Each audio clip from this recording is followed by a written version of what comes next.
in the 11 to 13 weeks, I started having like really bad morning sickness. What I mean by morning sickness, just to let you guys know, morning sickness doesn't necessarily mean it's in the morning. That's just what it's called before, but if you look it up, you will know morning sickness can be even at night.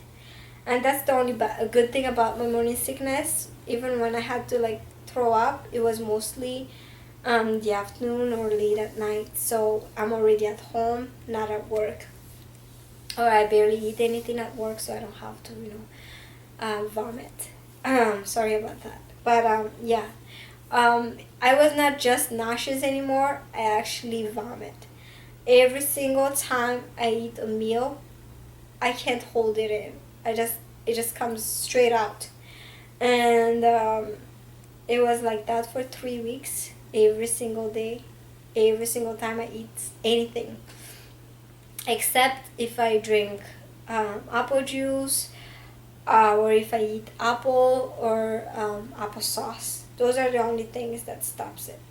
I even try to for the nausea, I even tried to buy like ginger candy, but it was burning my stomach, so I couldn't even do that. So there's pretty much nothing I could do to prevent the nausea and morning sickness. I just had to live with it. So yeah, so I pretty much lost weight. So at the beginning of the pregnancy, because I had like a lot of appetite, increasing appetite, I gained like 4 pounds, and by this week, the 11 to 13 week, I lost all those 4 pounds. And I started getting insomnia. I sleep, I take naps like 3 hours, but I used to always take naps, and I still can't sleep at night. But from now, it's really hard to fall asleep. And then I started having random cramps, like on the left side of my stomach especially. It's funny too, because I always thought that the left side of my stomach is where the baby is. And this was confirmed too when I was taking the ultrasound. It was more on the left than on the right, or in the middle, more on the lower left. So yeah, I have random cramps, and it was super scary at first because I was never used to it. So I was just wondering, what's going on, if it's normal. I was freaking out, and it was really painful at first too, but it's pretty much normal. It's your uterus growing. Yeah, so random cramps. And then from this time, I really my increase of hair and nail growth was really fast. So I had long nails, and my hair growth was super fast too. That's why I decided to cut my hair. Yes, guys, I cut my hair so that I know that it's gonna grow fast, so I have nothing to worry about. So that's that, and that is because of the prenatal vitamin that I'm taking. Okay, so even though I'm throwing up a lot, I'm hungry, which is bad because I want to eat, but every time I eat, I throw up, and this is something that I can't help it. It's like people think I'm trying not to eat, and I'm starving my baby, but the thing is, every time I eat, I'll throw up. Do you want me to throw up in public or something? You know what I mean? Some people just, anyways. So that's that. And then spotting. I started to have a few spotting here and there.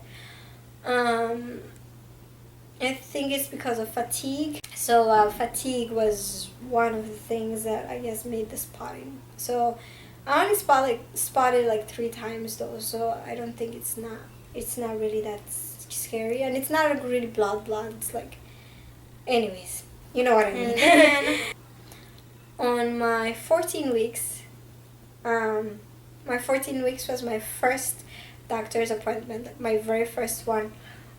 So at the beginning, when I was telling you guys I went to the doctor, that was a checkup, just to check you know, if I'm pregnant, to confirm everything. But like I said, I didn't have any ultrasound or anything at all. So for 14 weeks, it was my first doctor's appointment. That's when I got my pap smear. They tried to listen to the baby's heartbeat, and also they tried to do blood tests and all of that. So morning sickness kind of stopped, so I was not as nauseous anymore. I could actually eat, and the heartburn started. So yeah, heartburn. Like every time I eat, like I just get like really bad heartburn, and it's still uncomfortable, especially in public. But I started loving milk. Like my body was just asking for milk, you know. And I would just want to let you guys know, I'm actually allergic to milk or dairies in general. So I can drink it, but I have like a limitation. If I pass the limit, then I break out into like dry rashes. Sometimes if it's really really bad, then I have diarrhea. But um, surprisingly lately, well, I mean my rashes kind of shows now like here and there, but I was able to like drink a lot of milk, and I can only like support, or like I can only tolerate the taste of like warm milk. So you know, my body just sometimes just asks for it. So I drink milk, warm milk, and it kind of soothes the heartburn, but not really.